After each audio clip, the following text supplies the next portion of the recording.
ಏನಿದು ಪೂರ್ತಿ ಜಗಾನು ತಲೆ ಕೆಳಗೆ ಆದ ಹಾಗೆ ಹೆಂಗೆಂಗೋ ಕಾಣ್ತದೆ.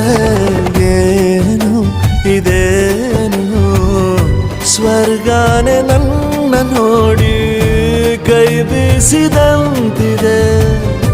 ಕುಡಿಯದೆ ಬೀದಿಯಲ್ಲಿ ದೂರಾಡಿ ನಡೆದಂತೆ ನೀನು ಬಂದಾಗಿಂದ ಅಬ್ಬಬ್ಬಾ ಊರಿಗೆ ಊರೇ ನ್ಯಾಯ ಸೇರಿಸಿ ಅಯ್ಯಯ್ಯೋ ನಿಮ್ಮಪ್ಪ ಹೂವನ್ನ ಅಲ್ಲಿ ಕೂರಿಸಿ ಆಣೆ ಮಾಡಿ ಹೇಳುತ್ತೀನಿ ನಾನು ನಿನ್ನವನು.